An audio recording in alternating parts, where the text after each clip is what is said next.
Assalamualaikum warahmatullahi wabarakatuh. Sebelum memulai pembelajaran pada pagi hari ini, mari kita mengucap basmalah bersama-sama. Bismillahirrahmanirrahim.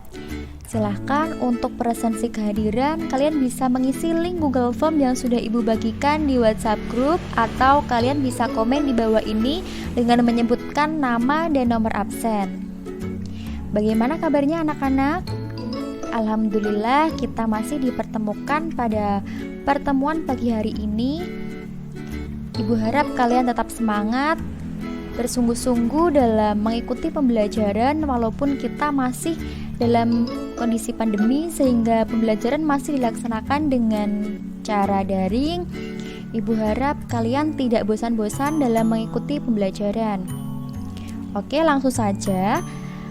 Pada minggu lalu kita sudah belajar mengenai pendapatan nasional, pendapatan per kapita dari pengertian sampai dengan penghitungannya. Nah, kali ini kita akan belajar materi baru, yaitu ketenaga kerjaan. Apa sih ketenaga kerjaan itu? Nah, ketenaga kerjaan berasal dari kata dasar tenaga kerja, merupakan segala hal yang berhubungan dengan tenaga kerja pada waktu sebelum, selama, dan sesudah masa kerja. Secara general atau secara umum, seluruh penduduk yang ada pada suatu negara dapat dikelompokkan ke dalam ketenaga kerjaan. Ada 3 kelompok, yaitu tenaga kerja, angkatan kerja, dan kesempatan kerja. Yang pertama, yaitu tenaga kerja, merupakan penduduk yang telah memasuki usia kerja, baik yang sudah bekerja maupun aktif mencari kerja, yang masih mau dan mampu untuk melakukan pekerjaan. Nah, usia tenaga kerja ini biasanya berkisar dari 15 tahun sampai dengan 65 tahun. Jadi, untuk usia kalian berarti sudah masuk ke dalam usia kerja, karena kalian sudah berusia 15 tahun ke atas. Kemudian, jenis tenaga kerja dibagi menjadi beberapa kelompok. Yang pertama ada tenaga kerja terdidik, merupakan tenaga kerja yang harus menyelesaikan pendidikan terlebih dahulu sebelum memasuki dunia kerja. Contohnya ada guru, ada pengacara, ada dokter, dan lain-lain. Nah, profesi ini sebelum mereka terjun ke dunia kerja, mereka harus menempuh pendidikan strata 1 atau di perguruan tinggi terlebih dahulu. Kemudian yang kedua yaitu tenaga kerja terlatih, merupakan tenaga kerja yang membutuhkan pelatihan dan pengalaman terlebih dahulu sebelum melakukan pekerjaan. Contohnya ada polisi, ada tentara, ada masinis, dan lain-lain. Nah, profesi ini sebelum memasuki dunia kerja, mereka harus menempuh pelatihan yang diselenggarakan oleh instansi masing-masing. Contohnya, polisi harus menempuh pendidikan di SPN terlebih dahulu, tentara harus menempuh pendidikan di Secata dan Secaba terlebih dahulu, dan lain-lain. Kemudian yang terakhir yaitu tenaga kerja tidak terdidik dan tidak terlatih, adalah tenaga kerja yang tidak membutuhkan pelatihan dalam melakukan pekerjaannya. Dalam artian, pekerjaannya bisa saja dilakukan oleh semua orang, tidak harus berasal dari pendidikan tertentu atau dari pelatihan tertentu. Selanjutnya ada angkatan kerja, merupakan penduduk yang sudah memasuki usia kerja, baik yang sudah bekerja, belum bekerja, atau sedang mencari pekerjaan.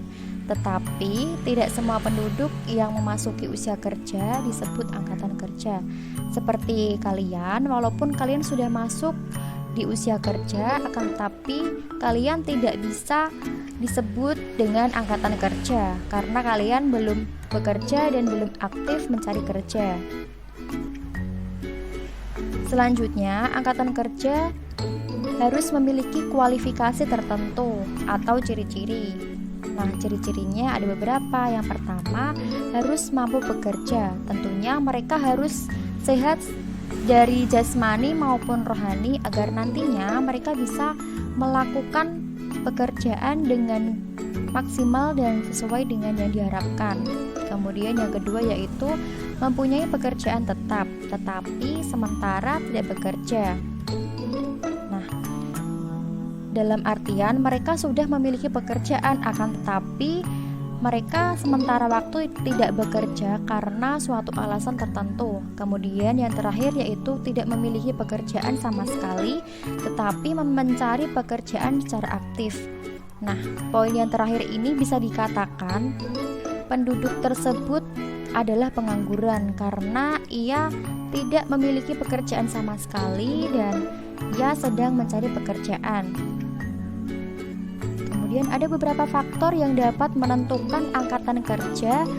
Di antaranya yang pertama adalah pengaruh keaktifan bersekolah terhadap penduduk. Nah, maksudnya adalah penduduk usia muda yang masih sekolah tidak dianggap sebagai angkatan kerja, walaupun ada teman sebaya kalian yang memilih bekerja daripada sekolah. Kemudian yang kedua yaitu wanita memiliki peranan penting dalam perekonomian. Nah, maksudnya jika seseorang wanita atau ibu kita mempunyai pekerjaan tertentu di luar rumah, maka dimasukkan sebagai angkatan kerja. Sebaliknya lagi, jika ibu kita bekerja dalam urusan rumah tangga saja, maka hal tersebut tidak bisa dianggap sebagai bagian dari angkatan kerja. Lanjut, pertambahan penduduk yang tinggi. Nah, setiap pertambahan penduduk yang tinggi cenderung akan menambah bagian penduduk yang tergolong angkatan kerja. Kemudian yang terakhir yaitu meningkatkan jaminan kesehatan. Dengan meningkatnya jaminan kesehatan, umur rata-rata penduduk akan bertambah. Nah, jika umur rata-rata bertambah, maka akan memperpanjang masa produktif setiap penduduk dalam meningkatkan pekerjaannya. Jadi akan berdampak pada meningkat pula angkatan kerja di negara tersebut.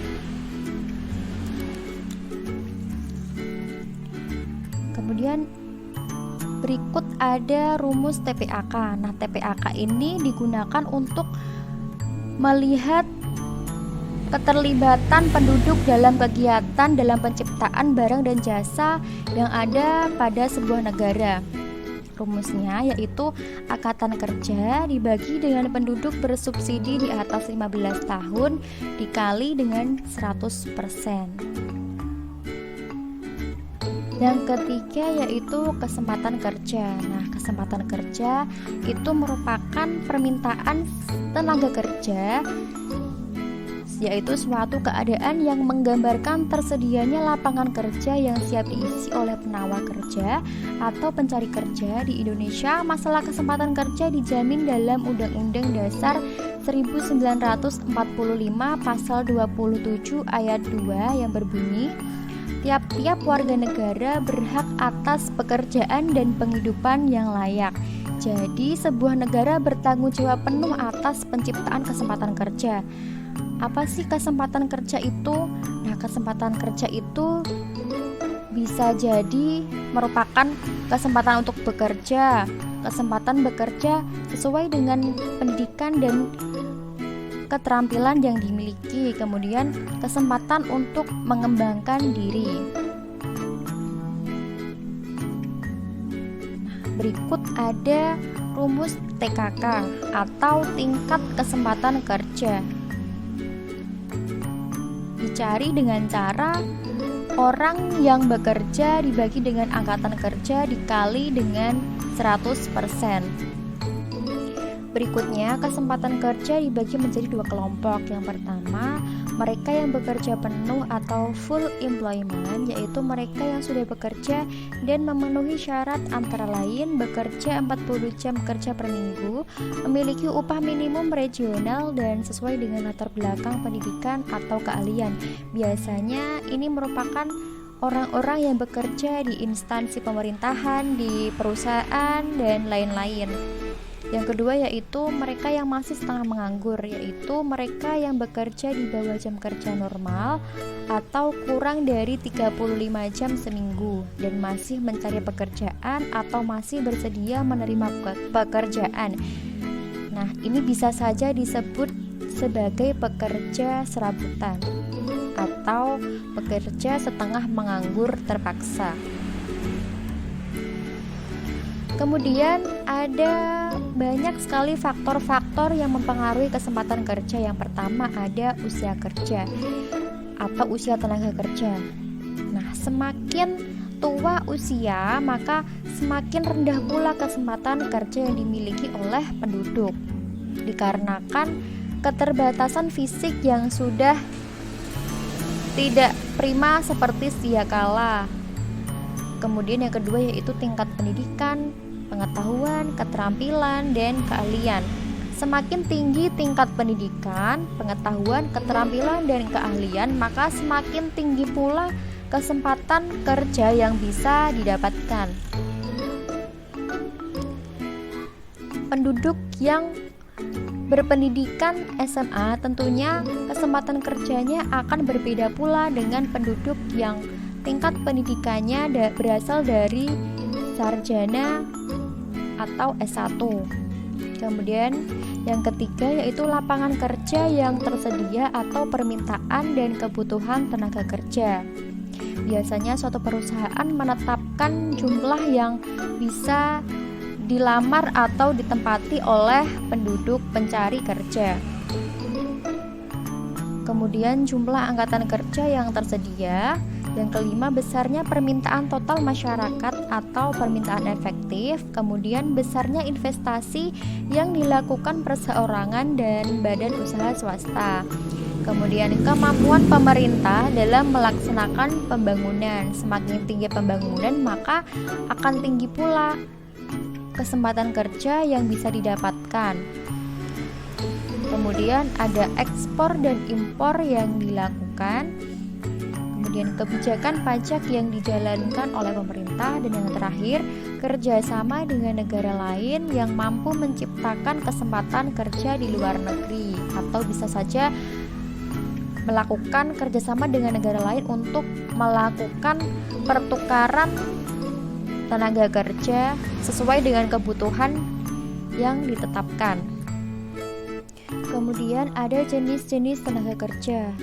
Yang pertama, berdasarkan sifat kerjanya, tenaga kerja dapat dibedakan sebagai berikut. Yang pertama yaitu tenaga kerja jasmani. Nah, tenaga kerja jasmani merupakan tenaga kerja yang dalam kegiatannya lebih banyak mengandalkan tenaga fisik dalam melaksanakan proses produksi. Contohnya, ada pekerja bangunan, sopir angkutan umum, dan penyapu jalanan, dan lain-lain. Kemudian B. Tenaga kerja rohani merupakan tenaga kerja yang dalam kegiatan kerjanya lebih banyak menggunakan proses pemikiran, gagasan, ide, dan yang bersifat produktif dalam proses produksi. Contohnya ada manajer, ada direktur, dan konsultan. Yang kedua, berdasarkan hubungannya dengan proses produksi, tenaga kerja dibedakan ada dua kelompok. Yang pertama ada tenaga kerja langsung dan tenaga kerja tidak langsung. Nah, tenaga kerja langsung ini biasanya mereka yang berhubungan langsung dengan kegiatan produksi. Kemudian yang kedua ada tenaga kerja tidak langsung. Sebaliknya, mereka tidak berhubungan langsung dengan kegiatan produksi. Misalnya ada bagian pemasaran, bagian administrasi, bagian manajerial, dan lain-lain.